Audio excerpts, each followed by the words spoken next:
Hello and welcome to a new episode of Film Seizure and week number 2 of our second Coen Brothers month, as picked by one of my co-hosts, Chuck Moore. Chuck, yo, hey man, how you doing over there? Oh, I'm good, real good. Good, that's good. And with us also, Jason Oliver. Jason, oh, you betcha, you betcha. he's good too. He's good too. Yeah. So expect a lot of that garbage in this. Much. Hopefully not. It's really bad accent hour on films. We're talking about Fargo. And I mean, what can you say? This is a quite enjoyable little comedy caper thriller. Comedy thriller? Yeah. Yeah. I mean, I think this is one of the Coen Brothers' masterpieces. Absolutely. It's a perfect balance of tone. Yeah. I think we have 2 of those this month. Maybe 3. Maybe three. But certainly 2 for sure that I know of. And I would say if not according the third one, according to the festival or the awards people, yes, at least 2. Yeah. Chuck, why did you pick this one? It was next in order. Oh my God. How did you ever think of that way to go about it? Right. I mean, if I were ever, I already called this masterpiece, right? Yeah. But if we were ever to have to distill this down, right, and say, okay, we can only ever do 4 Coen Brothers movies. Yeah. This would definitely be one of them. Absolutely. For sure. 100%. This is, I think this is accurate. This is the movie that made me realize I loved the Coen Brothers. Okay. Because I already loved Raising Arizona. Sure. I'm pretty sure I'd seen and liked Blood Simple. But I hadn't made the full, hey, there's 2 brothers that make movies and write movies. And, so this movie was okay, now I got to go back and see everything. I think I mentioned this on the Barton Fink episode. Jason actually showed that to me in California, I think, for the first time, which was post seeing Fargo. So this is I don't even know if it's my favorite Coen Brothers film anymore, but it's my first okay, these are my dudes. They it's your first love. Yeah, for them probably. I loved Raising Arizona, but I was sure, but you started to realize who they were. This is the movie that did it. Yeah. Yes. So I don't know. Mine is similar. I think Chuck is. Yeah, I forget. It's always a little hazy as you get older, but I remember seeing The Big Lebowski and knowing full well who the Coen Brothers were. Absolutely. But it was the time between Fargo and The Big Lebowski where I did most of my homework. Right? If that makes sense. Yes. Yeah, that makes absolutely. Sense. Yeah, I don't even think it helps that you got it helps that they were that their movies were advertised with their new ones, right? So with Big Lebowski, because it was a comedy, they were advertising it from the guys who made Raising Arizona or whatever, Right. For this one, it was from the guys who made Barton Fink and Miller's Crossing. Yeah. Again, I kind of mentioned that last week, right? Where you have this, the kind of lineage that you can kind of feel with some of these movies that Barton Fink and Hudsucker Proxy obviously are from the same guys. And so, and I don't know if they ever will release a movie that won't mention one of their other movies on the poster for sure. Right. Martin Scorsese doesn't need to do that, but they make so many different types of movies that, but they all are also known as people who make quirky and interesting movies. Mm-hmm. So they try to advertise that, right? Yep. And if all else fails, just say from the people who made Oh Brother Where Art Thou. Right. Because that hit a whole other stratosphere of the general movie going public. And honestly, that's probably how Lady Killers was advertised. Probably. Yeah. And Intolerable Cruelty, I'm sure. Yep. Yeah. Yep. So Fargo, the Coen Brothers film, right? If you want, I don't know. There are a couple others, as I said, but if I was introducing someone to the Coen Brothers, I wanted a little of the quirk, a little of their brutality, a little of their that other weirdness, I would bring this movie to the table for sure. Absolutely. Yeah, because I wouldn't, I certainly, yeah. I 100%. wouldn't, I certainly wouldn't show them Blood Simple first because the comedy really isn't there yet. Right. And I mean, Raising Arizona is probably the easiest one to get the laughs from. Sure. But it's the one's very it's the most cartoonish. Looney Tunes of exactly. them all. Yeah. Exactly. Yeah. So like any violence in that is cartoonish. Yeah. Miller's Crossing is way too serious. Yeah, but it plays quirky too, but I would say a little bit. I would say that it's got a little bit more of the quirk and with the tone. It's not as well balanced. Obviously, Fargo is where they kind of perfect the mix, right? But if I wanted to help, but if I do want to help Bart Simpson and Milhouse sneak into an R-rated movie, it's going to be Barton Fink for sure. Yeah, I mean, when Barton Fink is like.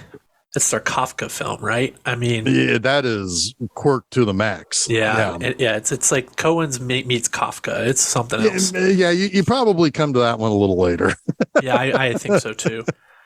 But Fargo, yeah, I mean, I think it's their first true masterpiece. Yeah. Yes. Yeah. Yeah, and it opens like.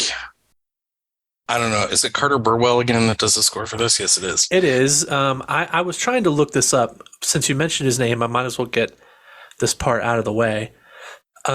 He was not nominated for Best Score, and I think it's because the entire score is built around an existing motif based on a old Norwegian folk song. Really? Yeah. It's called The Lost Sheep. I put it in the chat if you want to look at it later. But I was saying to Jeff before we started recording, I wonder how many scores Carter Burwell has been deemed ineligible for an Oscar because it's a reworking of pre-existing music, and I bet you it's a lot, because he does tend to do that. And this score is no exception. But god damn it, is it good? It is so good. It's real good, and it's kind of funny. It's almost like a joke in the beginning, right? Because you have this car moving up a freeway in the snow with a trailer attached, and it's playing like it's a wagon of the outlaws almost, or the hero coming over a western hill. Kind of, it's like and then there's this crescendo with this little dinky car comes over the hill, and it's like, okay, so they're playing it like here comes the villain, right, or here comes someone powerful, and it's fucking William H. Macy with a little Sierra on a trailer. Yeah, right. I mean, it's kind of a Western, right? The whole movie is kind of a Western. I would kind of almost call Blood Simple and Raising Arizona Westerns too, in their own way. But I think the Coen brothers just like playing with that Western, I guess, motif, or that Western structure, and kind of playing around with it, like popping it into a different era, or making it, modernizing it, making it a little poppy, a little pop culture, but also like folksy in a different time and place, right? Yeah.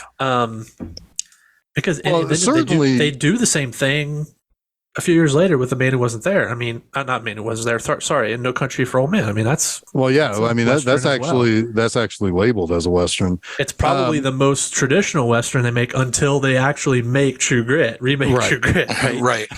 Well, also though, if you think about like the landscape too, right? Like this is snow for as far as the eye can see. Yeah. Now, granted, you go into some suburbs and you see houses and you see, small towns and stuff like that, like Brainerd, but mostly it's rural living. Yeah. Right. And like, there's no difference in that than say Arizona, 50 miles from the Grand Canyon.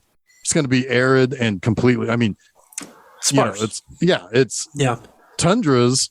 It's a place you can very easily die if you get lost. If you don't know where you're going, You don't know where you're going, yeah. And it's like, now, granted, Minnesota is not a tundra, but tundras are the opposite of deserts. So it's the same. They're actually closer. They're more similar than they are opposites. Yep. They're dry. Yep. Yep. Just one is full of snow and ice, and the other is full of hot and suck. And Yep. spiders. Ooh, I don't know which one I'd pick. Probably. I take the tundra. I'd probably take the tundra. It's easier to get warm than it is to get cool. Yep. Anyway. Anywho, yeah. So obviously, the not only is the landscape important, but the people in that landscape are super important. Yeah. And by the way, good on them for having at least one Native American person, because up there in Minnesota, there's a lot of Native Americans. And it's Shep. Yeah, Shep Proudfoot. Steve Rivas, who was in Dances with Wolves. Peace pipe. Yeah. Peace pipe. That fucking kills me every time. Buscemi has so many good lines in this movie. Yes. It's amazing. We should also mention that that Steve Rivas, who plays Shep Proudfoot, was also the Indian in the desert in The Doors, where later on in a wonderful joke in the Wayne's World movies. Oh, is that him, the crying Indian? No, it's not. No. But it's like, is that a weird naked Indian? Yeah, because they're kind of riffing on that, weren't they? Yep. I think it was the second Wayne's World movie. I think so too. But anyway, yeah, he was the Indian, but he was also he had a part in Dances with Wolves. He had pretty much in the 90s, if there was a movie that had a Native American, he was one of them, or one or the other. But yeah, he has a really, really important line early on in the movie. He's like, I don't know him, I can't vouch for him. I don't vouch for the other fellow. No shit. Yeah, no shit. Oh God, William H. Macy is such an idiot in this movie. He's so wonderfully stupid. He's so good in this movie. He is. Everybody is great in this movie. Him and Frances McDormand are both absolute wonders, and her win is deserved. I don't understand how Macy didn't win his. I agree. Like, I don't think I've ever seen anyone, well, few and far between are actors reach his level of like colossal fuck up in playing a nervous person. Yeah. Yeah. But also like to have he's so overly confident while also being like he's a boob. But total schmuck. Like a what's the word? I mean, how can he be so confident that this plan is going to work, but also be like such a fuck up, I guess. Yeah, I mean, he is a person who is so confident things will work out because he wants it to. He never has control over any of it. And so not having control, like the moment he walked in and saw that Steve Buscemi was not alone, he should have walked out. He should have said, fuck off. No, but he doesn't, because he just assumes because he wants this to work out, it will. Right. And it's like, it's already out of your control, Jerry. Yeah. Well, he's also only been told, like, you're clued into the fact that he doesn't have control over the situation because Shep didn't tell him a whole lot, only that they were meeting at the wrong time. Yeah. Right. Which is obviously a lie. Right. Well, I think it's a lie. I would assume it is. Yeah. But he didn't have control over anything. He was like kind of just going through the motions and thinking it's going to work out, which lends to that whole, how could he be so confident in this? Yeah. When you don't even know like the particulars of it. Right. He has no self-confidence in himself. Right. Well, he's also desperate. Yeah. Which also desperation leads to fuck up. And this is a colossal fuck up. When he gets called a liar, a fucking liar in the car dealership, it is one of the most amazing pieces of face acting, like physical drama in anything I've seen. I mean, he tells everything you need to tell about who he is and who he thinks he is and that's in that moment. Like, he's so ashamed, but he's still not above like doing what he has to do to make an extra $400 on this sale, right? Yeah. Right. It's something else. Yeah. He's quite good. He lost to it was a stacked category that year. Lost to James Woods for Ghost of Mississippi, Edward Norton, Primal Fear, Armin Mueller-Stahl and Shine, and he lost ultimately to Cuba Gooding Jr. Which I can see it. I understand it. Well, Cuba Gooding Jr. created a meme essentially. Is that Jerry Maguire? You said, yeah.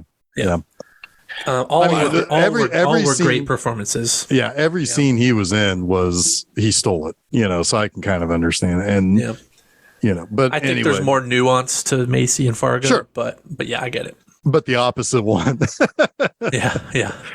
But it could have also been recency bias. I think Jerry Maguire came out later in the year. It could be. I think that the only thing Maguire won too. It could have just been a classic case of spreading it around. Could have been, yeah. Yep. We got to give one to the studio film because it was the only Best Picture nominee, and it ain't gonna win. Yeah, pretty sure that's the only thing it won. Anyway, I also thought it was funny. Performance. Yes, absolutely. That first scene in the bar when he meets. I wrote their names down. Carl and Gwarb, yeah, Grimsworth. Oh my God, I can't. Peter Stormare. Peter Stormare. Yeah, just call him Peter. Peter. But when he meets them and Buscemi is like telling him how stupid the idea is. Yeah, it's like, you're paying us. Well, aren't you Rob? What is it? Robbing Peter to pay Paul? Pay Paul. Yep, yeah. And he's like, "Shut up! I know." Just like it'll work. It's like, God damn it, Jerry, you're an idiot. Yeah. The other people who There's are so classically many things stupid that could go wrong. It's unreal. Yeah, the people who are more classically stupider than you are calling you stupid, you idiot.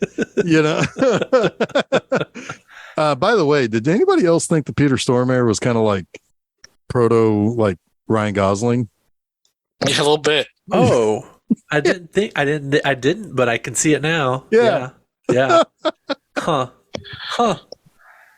Not as pretty, but yeah. Well, no, maybe not as much of a real human being, but oh boy, that's a callback from that's a callback. Days and years ago. You're a real fountain of conversation. Man, goddamn! Do you know how important breakfast is in this fucking movie? Yeah, everybody wants Pancake's breakfast. Where's Pancake's house? Pancake's house. and Holy all shit, that's the most I've heard you speak in 2 weeks. all Carl wants is to get laid, and all Peter Stormare wants is to get pancakes. I love Buscemi's passionate plea though for something different. It's like, we just had pancakes. I can't do pancakes. Come on, please. I want a place I can get a beer, potentially get laid.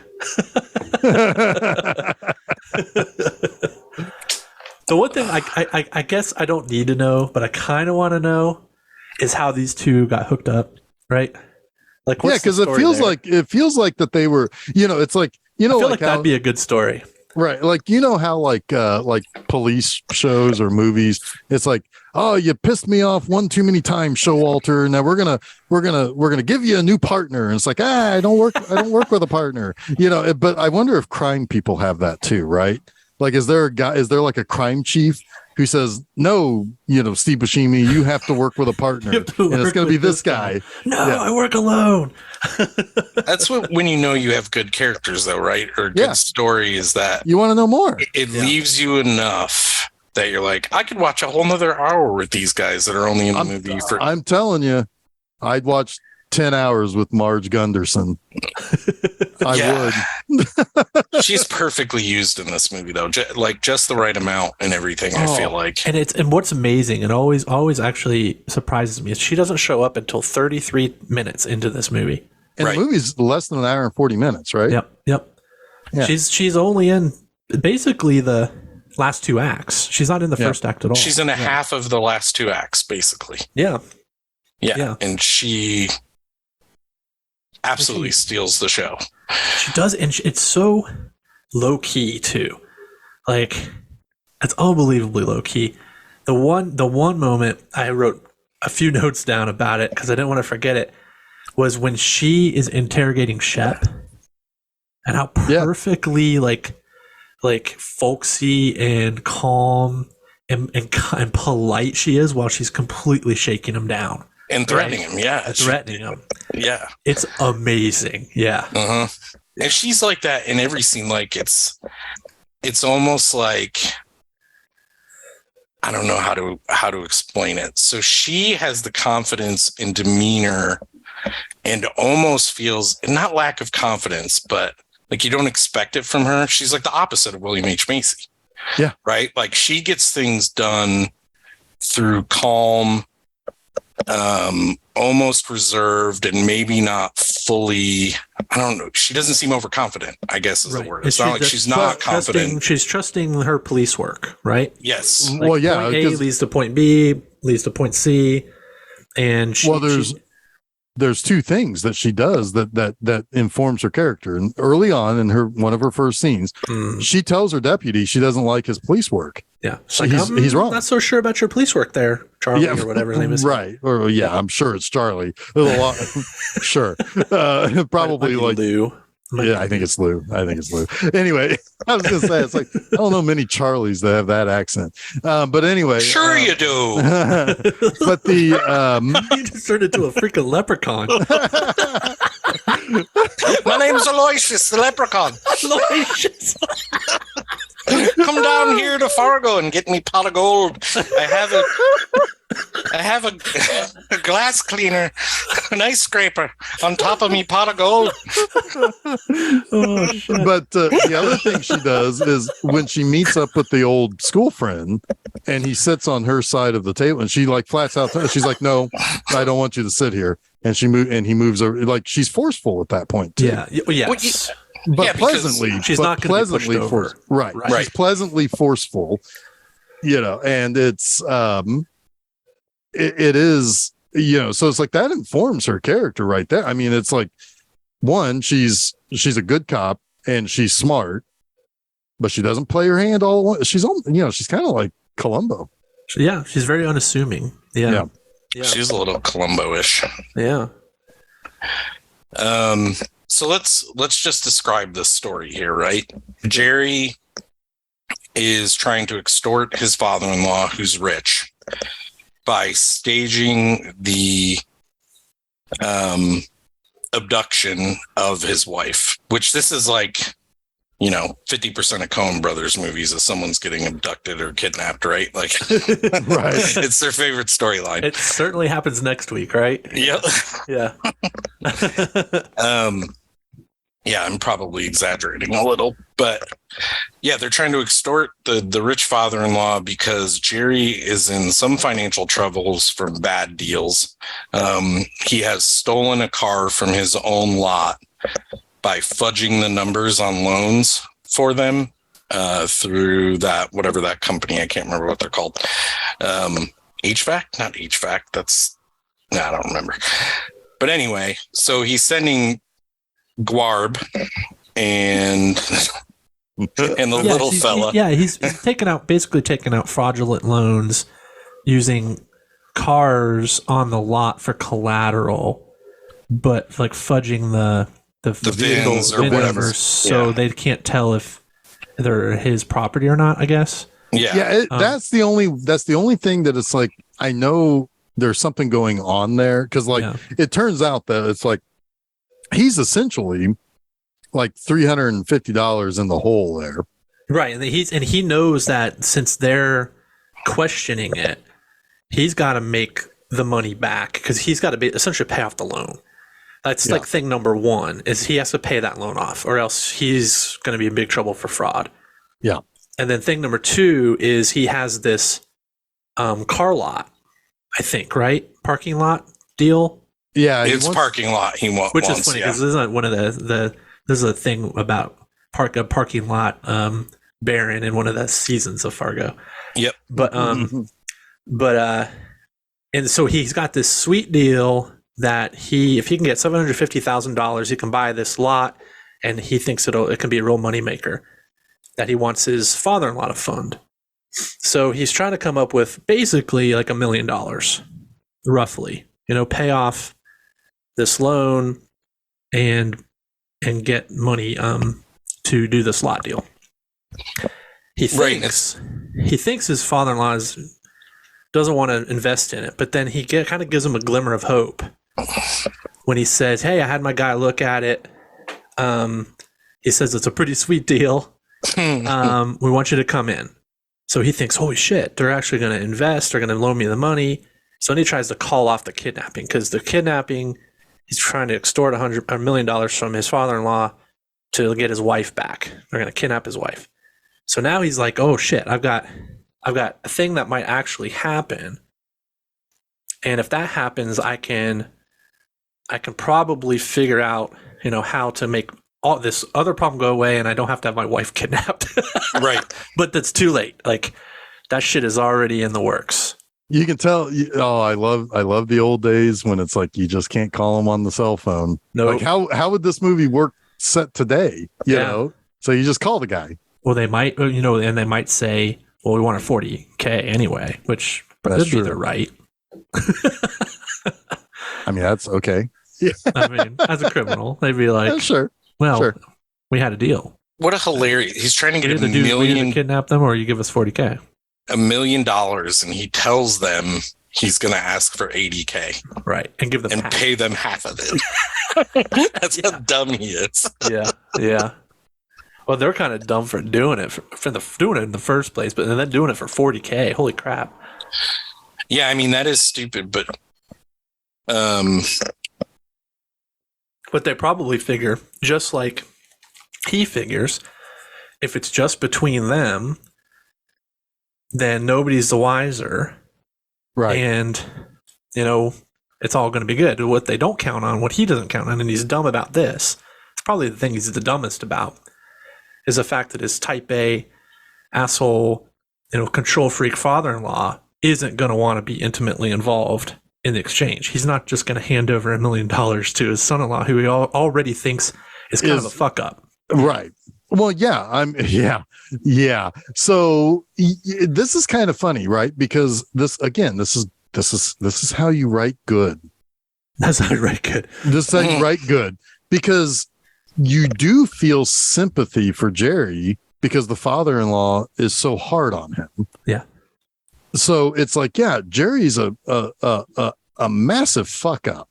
He is such a massive fuck up, but I kind of have to sympathize with him a little bit because his father-in-law is such a douche. Yeah. He's been pushed into a corner. You could tell, even if you don't know it, you can tell. Yeah. And his methods for trying to dig himself out of this hole or get out of this corner are terrible. But you can also dig tell himself deeper. Right. But you can also tell from the way his character is that he's probably tried multiple other things. Probably. And this is where he's landed, right? Well, only has he tried multiple other things, he's probably failed at multiple other things. So that's why he's $360,000 in the hole and needs to do this whole thing in the first place, because it's bad deal after bad deal, Jerry. That's what he does. Yep. But he does, like, in his acting, he even gives you that sympathy, right? Like, Oh, yeah. You feel bad for him. But at the same time, you don't feel bad for him. Right. It's good. There's a short leash on that. Empathy. You don't feel bad for him. First of all, you don't feel bad for him for staging the kidnapping of his own wife. No. Especially what ends up coming. What ends up becoming. Which, that's Kristen Rudrud. She's from Minnesota. Do you think that was an authentic accent, or was she playing up an accent? She was probably playing up. I think hers is the best one. So here's the thing. My guess is, if I had to guess, so there is a scene in this movie. Actually, I'll put a bookmark in that real quick. I want to finish the point about Jerry. Yeah. I don't feel bad for Jerry for having his wife kidnapped, and I don't feel bad for Jerry for overselling the car to that couple. No. When I mean, we've all dealt with salespeople. Yeah. And we've worked with salespeople, and they fucked us over. Pity for him in that scene. A little bit, because the customer does step over a line after he it's stepped not over even a for line. that. It's just because you can just see how much he hates himself. Sure. Yeah. And and again, it's desperation. Yeah. He's making fuck ups because he's desperate. But it is kind of interesting too that he goes to ask his manager, and he just has a normal conversation with this guy. He's the manager. Oh no, I know, but he says he's going to have a conversation with his manager, and that conversation, there's zero remorse or guilt or hating himself. Right. So it is. There is like a balance, like it's teetering there. Yeah. Right. And he is playing the typical sales guy, car salesman. Yeah, it's like a classic routine. That old guy's got whiskers. Yeah. But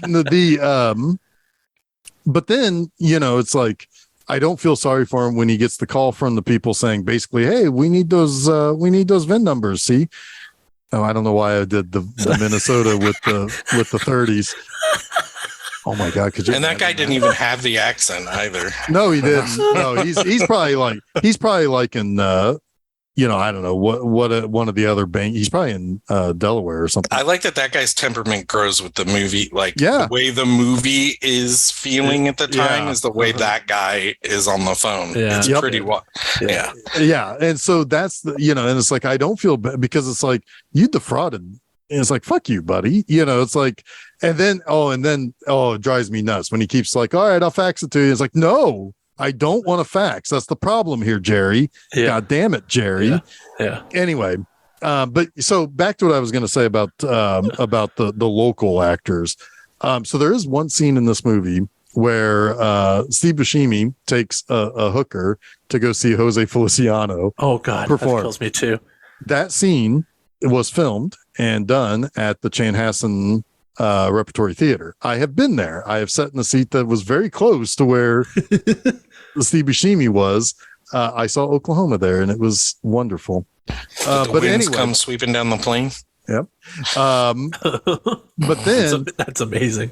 Yeah, it was wonderful, and the food is great there too. That's fun. Because it's dinner theater, so the food is really good there too. It's actually like a pretty prestigious place. Amy Adams came out of there. So I'm assuming that some of the local actors probably were Chanhassen actors. Jose Feliciano, that's Feliz Navidad, right? The guy who wrote Feliz Navidad, I'm pretty sure. I don't know. Let's find out. Pretty sure that's a real artist. He did. Well, it is a real artist. Feliz Navidad.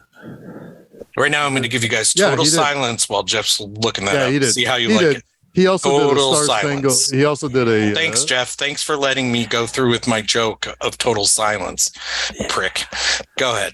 He did Feliz Navidad. He did, and he also did a version of the Star Spangled Banner. That was weird. Popular. Oh, interesting. It was a personalized, slow Latin jazz performance of the Merry Star Spangled Christmas. Yeah, there you go. By the way, do you guys know what unguent is?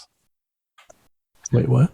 Unguent. I need unguent when he gets bit. Yeah, I couldn't figure out what he was saying. I mean, he says unguent. It's like, what was that in the closed caption? Yeah, that's so weird. I assume it's some kind of like antibacterial, a soft, greasy, or viscous substance used as ointment or for lubrication. Huh? I would never have heard it called that. That is the actual. My guess is that that's probably like some things that we call ointments are probably actually unguents. Maybe like bag balm is probably not an ointment. It's probably an unguent. Preparation H. I'll go read my label. I'll let you know. Unguent, huh? Unguent. I got a little ahead of us there, but I saw it in my notes. Yeah. But yeah, so no, the Chanhassen Theater. I saw it and I was like, I think that's Chanhassen. And I looked at it and was like, yeah, well, it's awesome. That's pretty neat. That's really neat. and was the seats I was at there was roughly where because it was, stage left. Yeah. Or no, stage right. No, stage right. Yeah. Stage right. So yeah, I was stage right. So center stage right. If only Jose Feliciano was there. Oh, that would have been great. But Oklahoma was pretty good too. I mean, with Jose Feliciano, you got no complaints. Sure.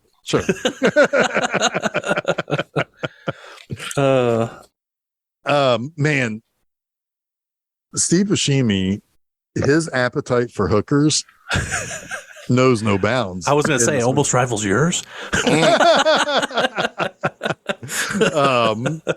He's funny looking guy. He's just funny looking. Just generally funny looking.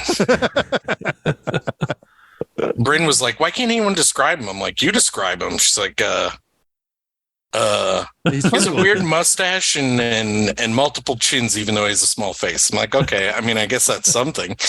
But under a larger umbrella, I would say that's funny looking. Yeah. All right. So where are we? Are we at the kidnapping? Because kidnapping is fucking hilarious. Yes. Much, yeah. Oh my! Every time the wife goes running someplace, it's hilarious. It is hilarious, and she's got something covering her head half the time when she's running. She does a great job. She really does. Like, there's so much physicality to her performance in this. And yes, most of the movie she has a bag on her head, or a shower curtain, Yeah. Unguent. I need unguent. It's the old open up the bathroom window but hide in the shower routine. Yes. It's like, I don't know if this was the first time, but it definitely wasn't the last time. She saw it in the one horror movie she ever watched. Yeah. But like, this is so Coen to me. Like the fact that she's sitting on the couch eating. Yeah. And they're like peering through the window, can't see her, and she's like with a balaclava on, clearly dangerous looking. In a crowbar. Wrench. Yeah, or a crowbar. Yeah. And she's just sitting there watching him, like with more interest than she was or the same interest with which she was watching TV. Yeah. Almost as if she was like, "What are those guys doing out there?" Yeah, it's perfection. It's like she's still like she's removed herself from the scene until they actually break the window. It's almost like a disbelief that something that evil and nefarious that interesting could be on her doorstep, or that interesting. Yeah. I mean, it's almost like what do they call it? The Minnesota kind. Is that what they call it? It's like she's been completely blinded by that mentality of like overly polite, right? Yeah, I was kind of okay. I might. I think they call it Minnesota kind. I don't know. Maybe. I was trying to explain this to Bryn a little bit, because there's that feeling of and it's weird how it's played in this movie, because nobody really overreacts. It's Minnesota nice. Yeah. Sorry. Yes. Minnesota nobody really. Fats. What you're saying? You're talking to Brantley. What? What am I trying to say now? I've been derailed. Well, you're talking about how nobody overreacts to anything. But this stuff doesn't happen here, right? Yeah. Like this is the kind of town where everybody knows each other. Yeah. Everybody is polite to one another. They may speak a little behind each other's backs occasionally, but it's probably just gentle ribbing.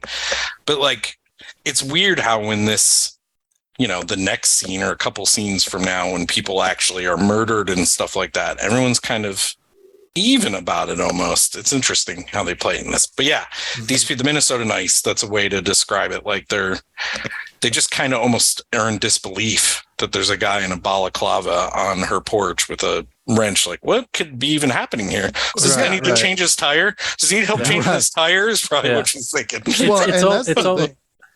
I think it's also, I think to a certain extent, it's also like you were kind of saying, it's like that sort of stuff. Those types of things, those types of out there kind of thing, these big kind of violent things, or these big kind of things you only see news stories about. You never expect to see it for yourself. Right. If you live someplace, like you said, small or out in the middle of nowhere, like, the whole thing about what happened in Brainerd the night before, we haven't even talked about there are already 3 murders deep. No, that happens after the After the the kidnapping. kidnapping. Oh, Yeah. that is, you're right. But that is huge news for a place like Brainerd, Absolutely. so yeah, it's like No one's actually been killed yet with the that's right. kidnapping. You're right. But the body count's about to get crazy. Yeah. Blood is about to be shed. Blood has been shed, Jerry. That's a pretty good Buscemi. That's pretty good. I want to give you one on the impersonation count here. Yeah, right. Oh, he's giving you one. Are there year-end awards for this? Yes. Jason had one successful impersonation this year. Yes. That's better than last year. And he had one successful Aloysius. Aloysius pronunciation. Yes. Yes. I'm on like a streak here. You're on man. fire. You should God, try to if we- hum. You should try to hum something later. Oh my God. Let's not go crazy, Chuck. Let's not go crazy. If only we ever covered the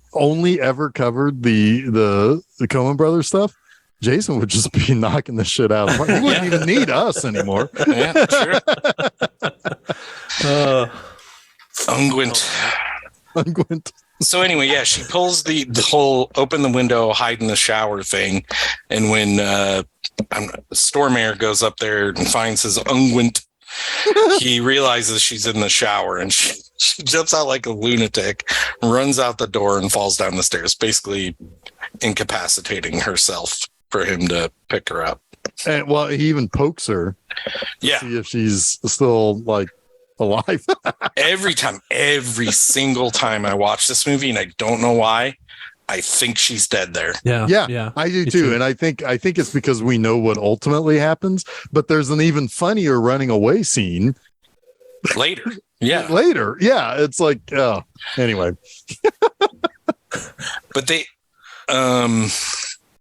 yeah, Carl and Geir, however you pronounce it, when they're trying, they're going from Brainerd to the Twin Cities near a lake somewhere. I forget what lake they're going to. They get pulled over by a cop. Moose Lake is where they're going. Moose Lake, and Buscemi's character Carl is like, "I'll take care of this," and he tries to give the cop $50. Yeah. I just figured we'll take care of it right here in Brainerd. Right Right here in Brainerd. Doesn't work. He's told to step out of the car, and when the cop leans in, Gerd. Well, he tells him he wants to. Yeah, tells him to step out of the car. Did you say that? Sorry. Yes, he tells him to step out of the car, and then he leans forward for some reason, and Stormare Notices the girl in the back. oh yeah, the girl in the back. That's why he leans in, and then Stormare shoots him in the head, and oh daddy. Oh daddy. Oh, Oh daddy. daddy. And Brindley's like, why is he saying this? I should say this now. She did not like this movie, which kind of surprised me. Huh. That is shocking. Like, I've had a decent track record with like favorites from my lifetime with her. Not so much my first child. They don't like movies anyway, for the most part, yet. But yeah, she was not into this at all. And I was like, she's on her phone the whole time. And I'm like, you just watch the movie with me. It's 98 minutes. She's like, it's boring. And I'm like, it's not boring. Like, What did you watch, man. Bryn? Did you watch Hudsucker Proxy with Bryn? no, she didn't watch it. Okay. I couldn't was get her to gonna watch say- that one. I was gonna say it's like that's a longer movie that's a lot slower than this one. And it's Right. this one is this there is something to look at in every bright white shot of snow.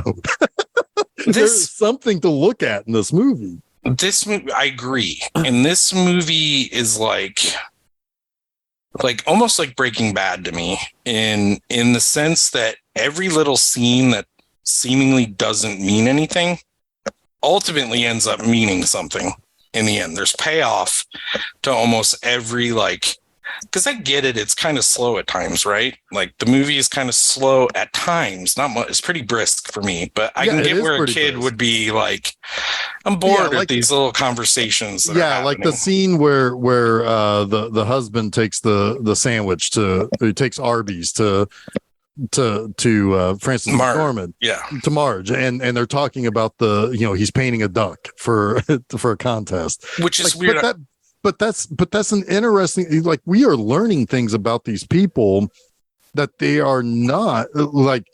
She has a life outside of her of her copying, whereas Peter Stormare, I don't think has a life outside of killing people. No, he just has Pancake's house. He has Pancake's house, and Buscemi is banging hookers, and he's got no other life outside of being a scumbag, and it's like, those are interesting character traits that are necessary sometimes for you to understand why some people are better at things than other people. Yes. That's how I look at it. And I do want to kind of close the book on Brinley here, because all kids watch movies with their phones in their faces, it seems like these days. Sure. But she was smart enough to notice something I never really even noticed.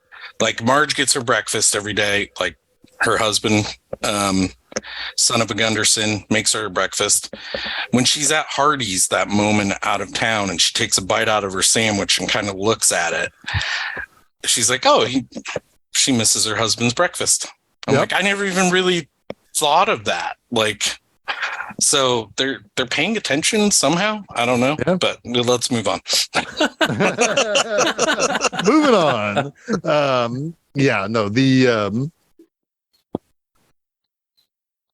So then, as they are dealing with the cop's body, a couple of other jokers just drive by, just in the wrong place at the wrong time. And Stormare realizes, they've seen Carl. They probably have seen me. They can absolutely identify the car because they're rubbernecking. Right. And the sooner we get turned in, the worse it is for us, obviously. Like, as soon as somebody calls, the manhunt is on. Yep. And so he books out and chases them down, loses them, or thinks he has, and then he notices, oh no, they've turned over on the side of the road. I love that. He just flat out kills them. Yeah. And it's cruel, it's mean, but it again, it's the little things, guys. It's the little things. It indicates how quickly this is going to get out of hand, even for these quote unquote professionals. That, it's like he is a wild card, and it's only going to get worse because he's involved. Well, I mean, the Coens clearly learned how to tell us someone is the devil without telling us they're the devil. Yep. Between their last two movies, basically, like, this guy is legit, like, evil. Yeah. Evil. And there is nothing this guy can't do anything with a light touch. All his problems are solved with a hammer. Yeah. Exactly. Buscemi might be able to, but he's kind of an idiot. He's kind of a. He's more sensible. He's more sensible, but he's always someplace else. He's always like, he wants to find a place to get laid. He doesn't want the pancakes. He wants a place to get laid. He wants to go. He's nuts because he can't find anything on the TV because the reception's bad. He's a little too scatterbrained, but he actually has a softer touch.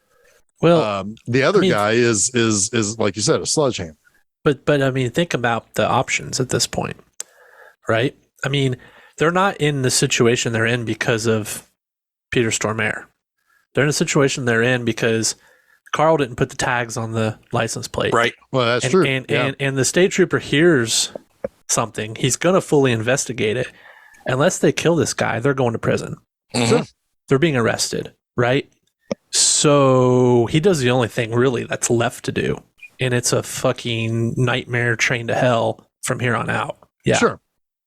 But that decision, like, let's be honest here. I know what you're saying, and this is a movie. I don't know if 0.5% of people would make the choice he made. Well, I agree. I mean, he's a bad man. Yeah. But I mean, we got to make sure that's... But they're criminals. Yes. I mean... Not all criminals kill people. True. But then, Carl kills his fair share in this movie, too. Oh, yeah. Well, yeah. Sure, he's like William H. Macy almost. Like, it's out of desperation, The way he's pushed into a corner, yeah. Well, but also, I would also say, though, that... I'm not saying it's a good choice, but it's... No, absolutely not. I just wanted to keep it in context with this. Yeah. Sure. Is all. I mean... It's not a moral choice. Honestly, they could have just sped off. They could have done that. That's true. Yeah, that feels like probably what Carl Buscemi would have done, but but he's freaking out because he didn't expect the cop to be dead and bleeding all over his jacket. Right. You know? Yeah. I mean, well, I think if Storm Mare had drove, and plus, I think they would have sped off. I don't know. The plates aren't there. So I don't know if they don't know how much the cop is caught or captured from them to be able to, you know, like have called in already or can lead back to them. Right. So yeah, but they're also not really smart enough to investigate that and get one very key piece of evidence that they leave behind. The DLR. Yep. Which is funny because he was in the car. Yeah. He sat in the car, he turned off the lights, and he waited for Storm Mare to come back. We don't see that, but Margie is so good. She completely explains everything that happens. Like all of her inferences are spot 100%. on. Yep. Yeah. Yep. Love her. Love her. Good stuff. And she's also just like keeping it together. I don't imagine they see very many triple homicides in That's what I'm saying. The way they play her reaction and all of their reactions to this thing that never happens is interesting. And of course, it leads up to like a great joke, right? The one that was in all the trailers with the morning sickness. Oh, like, yeah. Oh, well, that passed, right? Yep. You know that she's like reacting to the violence of the scene, but she's pregnant. Yeah, she's sick. She's feeling nauseous. Yeah. Well, that's I mean, it's so good. Great. I mean, that's perfect writing. Yep. It indicates that she would very much be able to be a cop in the big city as well as, you know, out in the middle of nowhere. She's got the stomach for it, if you will. Yeah. And the chops to boot. Which honestly, if you think about it, there are a lot of things that people in rural areas have better chops for than people in non-rural areas. And so for all we know, she maybe lived on a farm where she found dead animals all the time. Blood and guts are not foreign to them. Yeah. Exactly. So, you know, I mean, that's a little extra inference there on that, but that's but that's something, you know. It is something to consider, and that's why you can't ever underestimate people out there in those types of situations being able to handle, you know, how they're able to handle violence or right, sure, you know, stuff like that. But all of that, so, you know, we meet Marge at this point, and she is woken up, and it's like, oh, that bad, huh? You know, or it's like she's not even reacting that harshly over the phone. It's like, wow, there's a triple homicide, but okay, you know, I'll be there in a jiffy. and so, good old John Carroll Lynch. Yeah, good old John Carroll Lynch. He makes her, breakfast because everybody needs breakfast in this movie. And she's off, and she investigates everything, and she gets it right. You know, the cop dies first. These two people drove by, saw what happened. You know, the car overturned. One person was shot execution style, and the other person was killed in the car. And it's like, wow, it's like she watched the movie. It's like she read the script of what happened. She immediately knows what DLR is. Yep. In the cop's book. Yep. I don't know if I agree with your police work there, Lou. Yeah. Real good stuff there. So she knows they're looking for dealer plates. And did they get the make of the car? I think she got the make of the car too. Make and model. Sierra. Yeah. Sierra. Looking for Tan Sierra with dealer plates. That was all the state trooper left behind. Yeah. It's enough. It's enough. She does pretty well with the information that she has. Yeah, which is funny because it's like she knows where to go. And at that point, like many other crimes, all she has to do is wait for the criminals to fuck up. She's in the right place at the right time. She's not quite, I wouldn't say that she's quite a Clarice Starling. She's not in the right place at the right time. She's in the right place a little late. Well, but she knows where to head, and she has enough to follow the breadcrumbs, and she knows, like, she's on to to Shep and to Jerry. Absolutely. All I'm saying is she's definitely a good cop, but she arrives a little late. Sure. To where she needed to be. Yeah, and they have, I mean, they also have several hours ahead of her. Yeah. I mean, absolutely. She's in their back trail at this point because she's looking at the hotel that they were at before they even did the kidnapping. Absolutely. Yeah. But that's what leads her to the next thing. She's like, oh, there was a car dealer plates here at this hotel. There were, from their room, there were 2 calls made. One of them was to a dealership. Yeah. No, it was to Shep. It was to Shep. To Shep. Yep. And then Shep leads her to the dealership, right? Yep. So it all, it's pretty good, It all connects, and she puts it together. I want to talk for a real quick moment here. The scene where she's interviewing the 2 hookers. Oh, God. Oh, you slept with the little fella. Yeah. And the whole, her just kind of, I don't even know what the right word is, but while the one girl is talking about how she took some college or she took some school courses or whatever. Yeah. She's like, oh, did you now? And it's like, okay, yeah, but let's get back on topic here. You slept with the little fella. Yeah. She has patience, but she's leading the conversation. Right. But it's so while also being so unsavory. It's like, and it's so funny also, the 2 girls are so bubbly too. They're not even, it's like they're it was like a good time. Yeah, exactly. And then I like when she's like, so okay, so you were sleeping with the funny looking fella. And was there anything else, And it was like, well, he was uncircumcised. Is there anything else that you would use to describe him funny? But then they do give one bit of key information, because they say they were heading towards the Twin Cities. Yeah. Yep. So that at least gives her a destination. Yep. But Twin Cities are big. Yeah, and it's in the middle of the night also that she gets a call from her friend. And not in the middle of the night, but it's late at night. She's gone to bed. She gets a call from her old school friend. God. Mike Yanagita. Yeah. What a weird fucking thing. But I love it. It's I know. It's so weird, but yet it's so fine. But that's weird. It is. And it's it's giving you a little bit about her character, her background. And allowing you to show her ability to be kind, but also have boundaries, right? Yep. Yeah. You get so much from her in those 2 scenes. And then the third one, where she finds out that Mike's full of shit. Yeah. Right. Oh yeah, she's fine. Linda Cooksey is fine. You should give her a call. I think I went more in a Brooklyn accent there. Yeah, we totally butcher these accents. I love it. There's another just small important thing, because Jerry is such a knucklehead.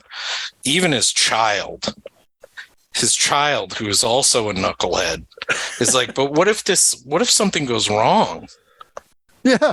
Something that Jerry hasn't even considered, that this abduction could go wrong. Yeah. And he's like, oh, everything, your grandpa and I are going to handle it. Everything's going to be fine. And then when he closes the door, what is it? The Accordion King of the Midwest? What the fuck is that poster that's on the door? Did you guys see that? I didn't see that, no. But that's so amazing, totally a Wisconsin, Minnesota, North Dakota 13-year-old kid? Sure. Yeah. I don't know. It's on his bed's door. Accordion King. Ask Carolyn what family she grew up in the bluegrass bluegrass he's family a young, that they're in. Aspiring Weird Al. Who knows? Yeah, maybe. Yeah. Maybe. It's pretty funny. It's a funny poster to see at that moment.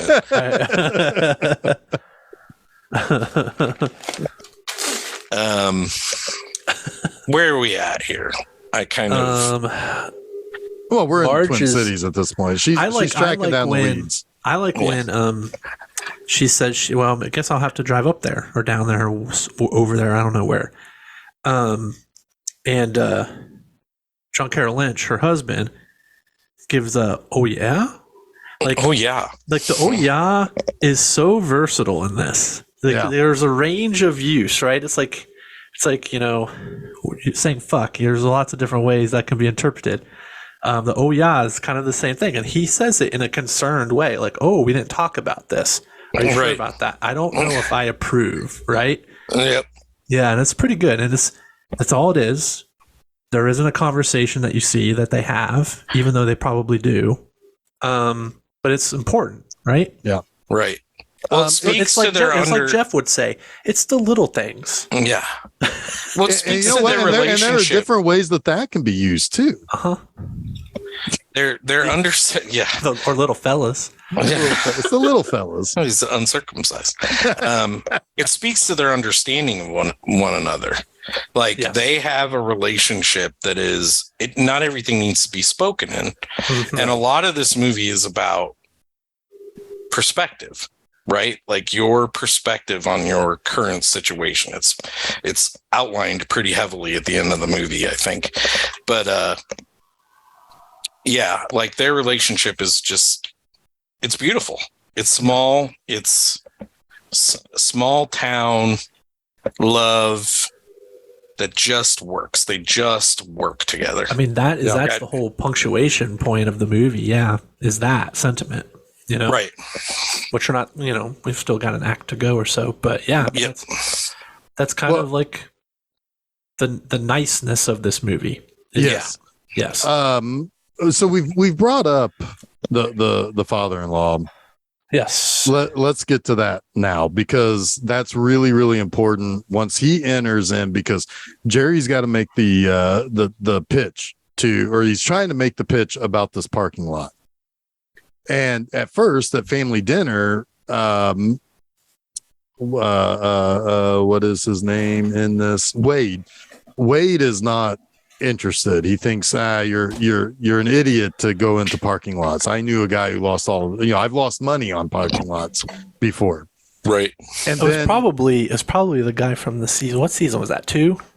Yeah, I think he is. The guy who actually. lost his money in parking lots. I think it is. To that. Yeah. Yeah. So he then says, but then he says, just look it over, Wade. And he does with his business partner. Who is it is it Riley? Oh, Stan Grossman? yeah, it's Grossman. Stan Grossman. Grossman. Yeah. Yeah, Okay. Stan So Grossman. Stan Grossman. Yeah, okay. So Stan Grossman looks it over.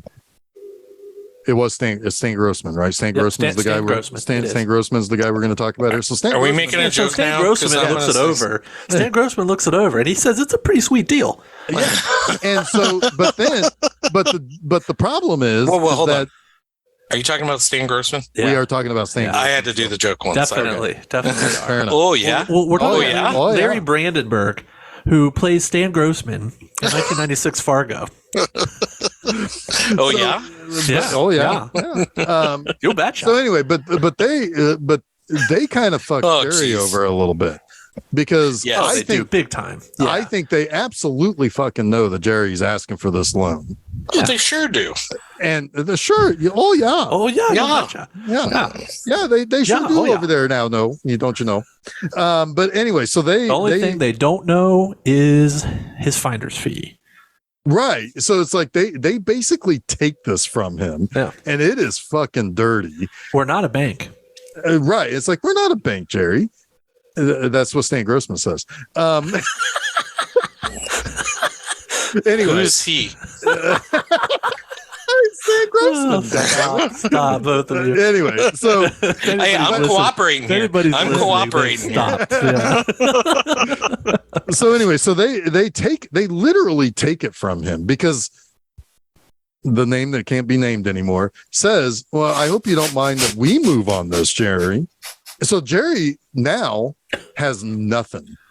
Like, he is fucked up so badly that he doesn't even have his deal anymore. He's fucked himself out of his finder's fee. Yes. 10%. I mean, it gets worse. It gets worse for him. $75K. I mean, hey. that's something. Everything is bad, but I mean, he is such a moron. I mean, like, he's swimming with sharks, right? Yeah, like, these right. guys are sharks, and he wants to be a shark. He's a minnow. He's a minnow. But it does get worse for him because he still has the drop to which he stands to make 9.94. I don't know, whatever it is. But now $920,000. Thank you. 960. But there's been bloodshed now, though. You're right. But there's been bloodshed, Jerry. There's been bloodshed, Jerry. They want the whole $80K now. Right. Which is like, okay, fine. Which he argues. What a fucking... Because he's a moron. He's a doofus. Yeah. But, so basically everything is fucked at this point. He doesn't have his deal. There's been bloodshed, Jerry. And by the way, also Steve Buscemi is leaving the package with the fucking maniac who already has told wifey poo that you keep making fucking noises, I will shoot you or something. Yeah. And so this spirals so far fucking out of control. Oh yeah. Instantly. Oh yeah. I mean, it kind of, for after the triple homicide, which is pretty already bad. It's pretty bad. Carl, they're gonna need Bill Murray money to be able to get out of that. Yeah. I did it. They're gonna need Big Earn money to get out of that charge.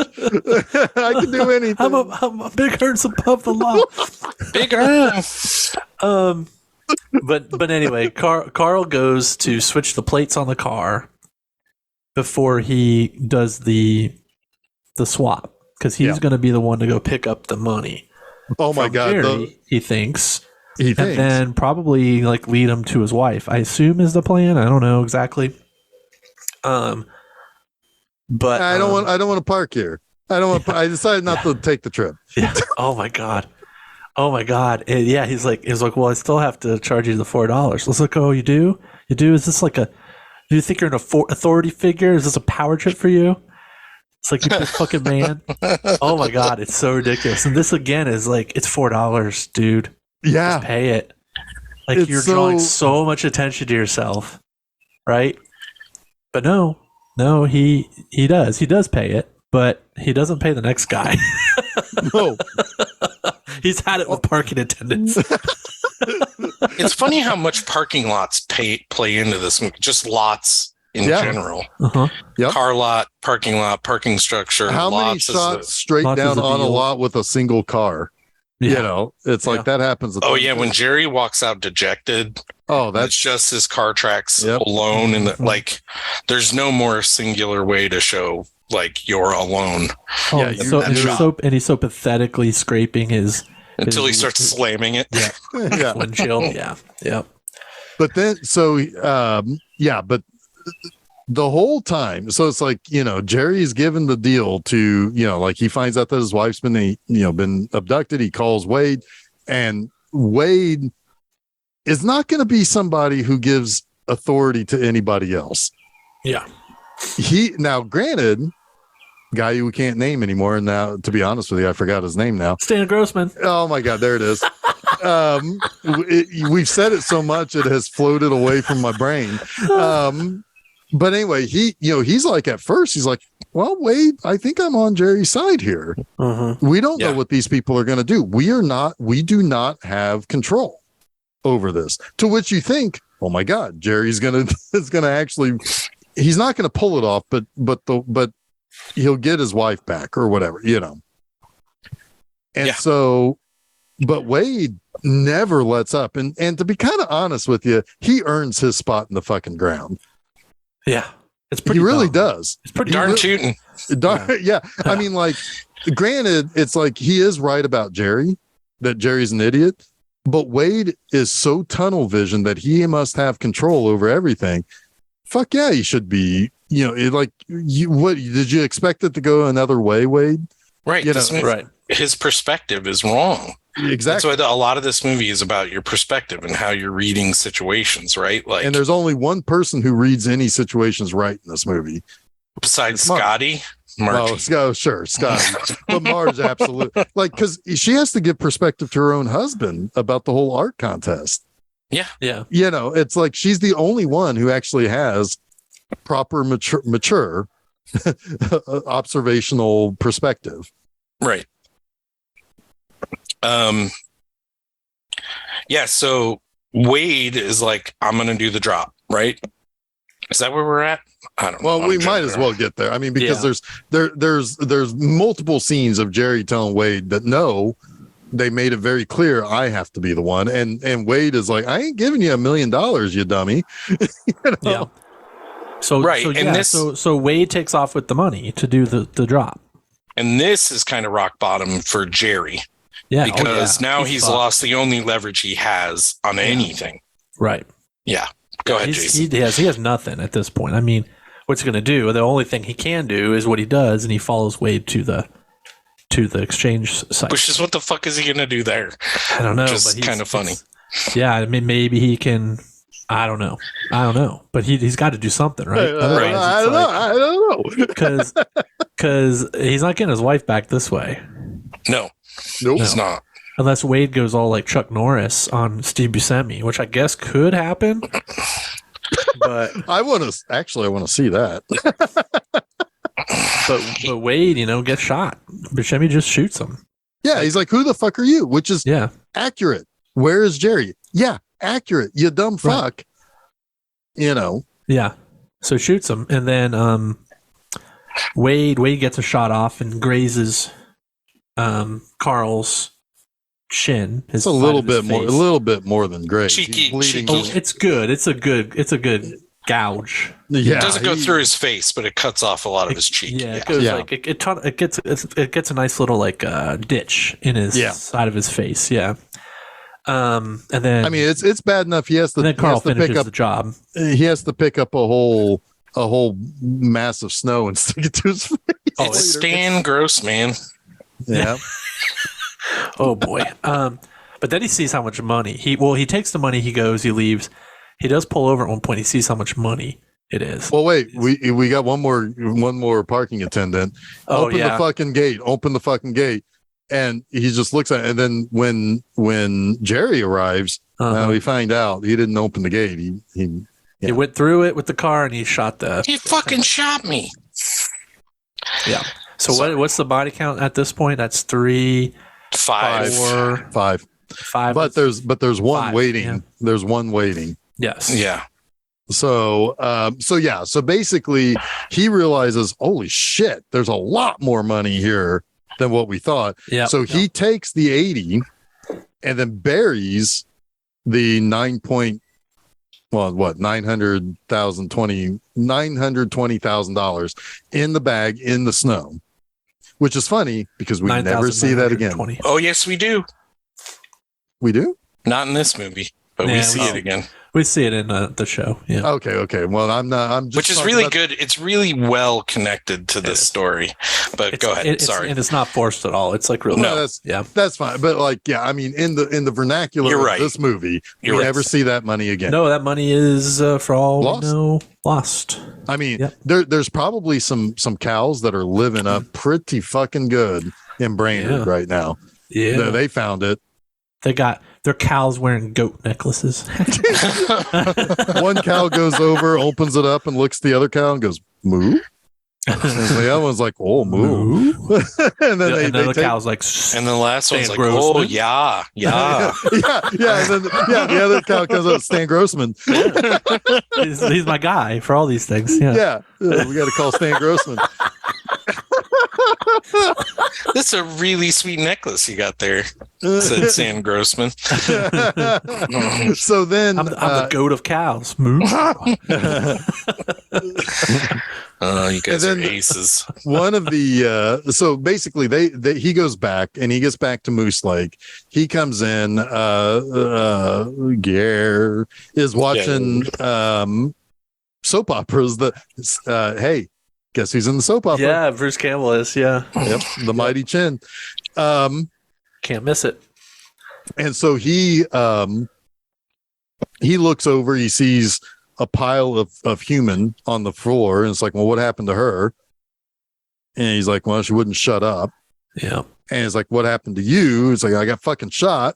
You should see the other guy. You should see the other guy. Which is a pretty good line. That's a good line. That's a pretty good line. He's like, here's your 40,000. I'm keeping the Sierra. Fuck off. I'm leaving. I'm out. I've been listening to your shit for 2 weeks after earlier saying you never talk. Yeah. Yeah. It's so funny.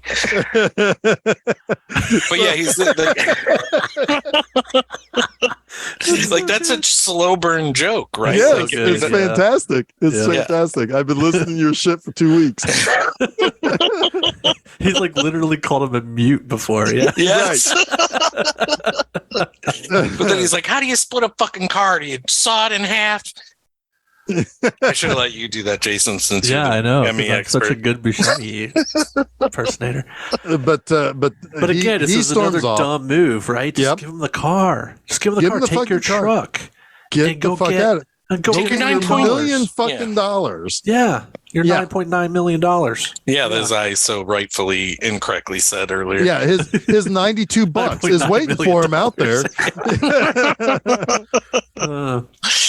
He's got $9.20 out in the fucking desert of the snow. Just go get it. Go buy a parking lot, bro. Go buy a parking lot with it. Maybe don't kill the help. But anyway. So he walks off and comes up with a fucking axe. Yeah. And that's the end of Carl. Yeah, he Jack Torrance's him pretty good. He Paul Bunyan. He gave him the Scatman Crothers treatment. Yeah, it's Paul Bunyan, right? Yep, Brainerd. Yeah. Yep. He he wish he had a blue letter. I guess that was a sneaky that guy. Oh shit. Never mind. Grossman? Keep going. Keep going. Stan Grossman's axe. Yeah. Yeah. So Chekhov's axe. Chekhov's axe. Thank you. Yeah. So, fuck. I'm done. I'm not talking anymore the rest of this episode. Good thing there's not much left. Yeah. So this is the other thing everybody remembers from this movie is about to happen. Yeah. Marge is driving home. Basically, she's not really finding much more to really investigate. As she's driving along, she finds the Sierra. She's like, "It's my car.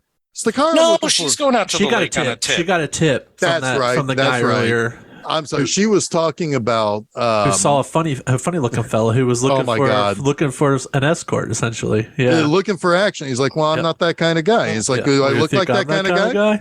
Yeah, he's like, "You think I'm that kind of guy?" Oh my god, that story is great. That story is great. The best line at the end is like, "It looks like it's going to get cold." Yeah. Yes. There's a storm front moving in, and they're both like up to the gills in jackets and shit. It's gonna get cold. Oh yeah. Perspective. Oh my god, it's great.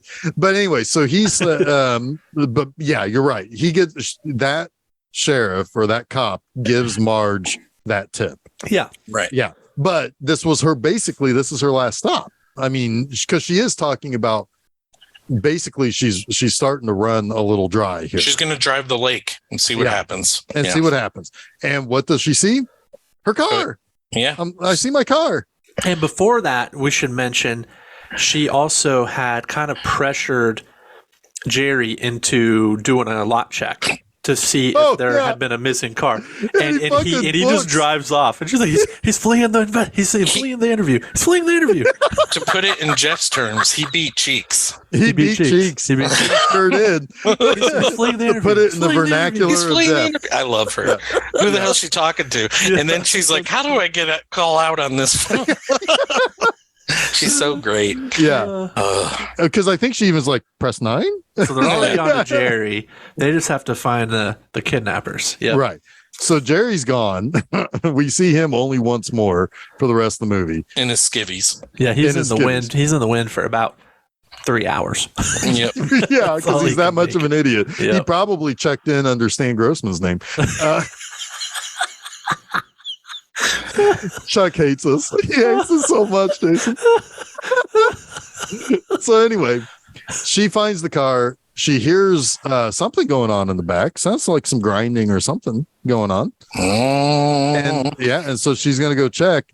And well, whatever's grinding is spitting out a bunch of red, Bunch of Kool-Aid. Yeah. bunch of Kool-Aid. It's like Yeah. this guy really likes his Kool-Aid. Oh, yeah. Yeah. Brinley was like, is he really sawing the car in half? When we heard the sound. That's funny. Yep. That's Really, great. you're funny. Yep. That's Oh my funny. God, that's fantastic. But it is Carl in the wood chipper. And that's, of course, everybody remembers, the wood chipper business. It's now the second best wood chipper scene I've ever seen. It used to be the first. What's the first then? Tucker and Dale versus Evil. Oh yeah. God. But Yeah. but there is one thing that happens here though. Those goddamn fucking college kids. He just threw himself into the wood chipper. They're just killing themselves all over your property. But the one thing that Tucker and Dale doesn't have is Peter Stormare taking one of the legs and throwing it at Frances McDormand. So good. That's so good. And he runs off and She shoots him in the leg. She gets him in the leg. And what I love is she's 7 months pregnant. He's got, a leg wound, but she still somehow manages to Arrest them. Corral him his ass. and get him into her cruiser. Yeah, we don't see how that happens, but it And happens. her dressing down of what he did and her just not understanding the cruelty of it. It's is fucking so wonderful. great. Yeah. That is And for what? and A for little what? bit of money. Yep. That It's is a bookend. She says it's a beautiful day, Yep. right? And you look outside and it's snow you could see for everywhere. Yeah. Yep. And that's what I'm talking about, perspective. But then you have, and I wish they ended on this. I guess they had to do the William H. Macy corralling, but the cop cars coming over the hill, like William H. Macy did at the beginning of the movie, would have been just a good way to fade to black. I think, William H. Macy's going to get caught. I like then how they actually end it, though. Yeah, I do too. With her going home, you're right. Yeah. You're right. But that's more of an epilogue, right? Like everything that happens after the car going, that's the epilogue. And so we're just tying up the loose ends. Right. That's remaining. But yeah, she, if they weren't if they couldn't do it because it would have given away what ends up happening. But like that little monologue to Peter Stormare, that is what you would have shown at the Oscars to say, this is why she won. It's her final perspective on everything. Yeah, it's the punctuation. It's the punctuation of the story, but you can't do that. So, you would have to show the scene earlier when she's getting morning sickness, or whatever. Yeah. Or a scene with William H. Macy, but still, she does go home, finds out that her husband did get his Mallard did get picked for only a 3-cent stamp, though, not the 29-cent. Not the 29-cent. But hey, there's an upside to this. You got to have the little ones for when they raise the prices. Yeah. It's So before they made forever stamps. Yep. Yeah. Nobody tell them about forever stamps. Well, fair enough. But she was right at once upon a time. But that's how they would have had to. And then he's like, we've got it. She says we've got it pretty good, don't we? Yeah. There's this contentment. They're just have this underlying happiness to their lives. Yeah. They're not showy about it. They don't feel like they have to express it in extravagant ways, but they're not the happy. Lundegards. Well, it's kind of like the mundane is where your life really happens, right? Yeah. The important things in your life happen in the mundane, not in the extravagant, not in the extreme. Yeah. I mean, he won a contest and she busted a murderer. That's their But that's not what they're talking about. That's not what they're talking about. That they just did their jobs. And now it's time to watch Johnny Carson and go to sleep. And reflect briefly on the fact that their whole lives are going to change in 2 months. Yep. It's beautiful. That's right. It is beautiful. Lovely little movie. It's a fucking masterpiece. It really is. I mean, to do it in 98 minutes is fantastic.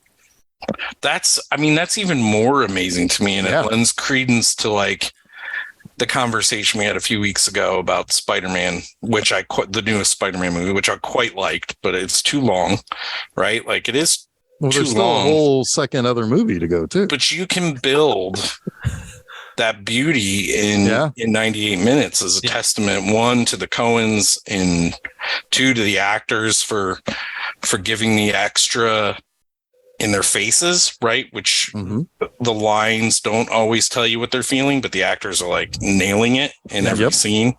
It's just, it's amazing. It's it almost lends credence to, I don't know, some guy once upon a time said brevity is the soul of wit. Yes, indeed. I don't know whatever happened to that guy, but it's something. I believe in that. Oh, I know you believe in that. You bitch about long movies all the time. Yeah, I do. All right. I deserve it. Anyone else have any final thoughts on Fargo? Because I think I've said all I need to say. Everybody should watch this movie and understand that this was among the very best films made in the 90s, period. Yeah, it really was. It's really interesting that some critics were split on it, but Roger and Ebert were Roger and Ebert, both of them. Roger Ebert and Stan Grossman. That's it. Roger and Ebert. Siskel and Ebert both called it the best film of 1996. Yep, that was one of the few times that they agreed on best film. And it won Best Picture. And anyone else win anything? No, it did not win Best Picture. It did not win Best Picture. Oh, it did not. The English Patient, which everyone has forgotten, won Best Picture. But Jason, that's one of your 3-hour movies. I know. I mean, so I forgot that. I watched it and I liked it well enough. It was fine. It's fine, but it's no Fargo. Fuck that. I mean, apparently the English Patient did not pay attention to William Shakespeare with that brevity is the soul of wit. Right. Yeah. It did. It also lost. Well, it didn't lose to, but the other films nominated were Jerry Maguire, Secrets and Lies, and Shine. Yeah. It should have won. Let's face it. Like, it should have won. But the Academy gets it right a little bit later, and we will talk about that later in the month. Right. It did win Best Actress and Best Screenplay. And Best Screenplay, which, my gosh, yes. Yeah. Best Screenplay. I think that was the first Academy Award win for the Coens. Yes. And they get it again 11 years later, which we'll talk about later this indeed. month. We'll talk about it not 11 years later. Talk about it now. We'll talk about it in 11 plus 10 days. But what is next week? Chuck? Next week is The Big Lebowski. So this is the movie where if you ever talk about any, I mean, I'm partially facetious here, but this is the movie that if anybody talks about anything Coen brothers, invariably there's going to be somebody who's going to say, "But have you seen The Big Lebowski?" It's like, yes, but it's a good movie, but it ain't Fargo and it ain't No Country for Old Men. It's a good movie, though. I mean, it's a great movie. We'll talk about this next week because I have as much of an affinity for that movie as I do for No Country and Fargo. Well, that's fair. I mean, it's absolutely fair, but it's the one that it's the one that. Have you seen?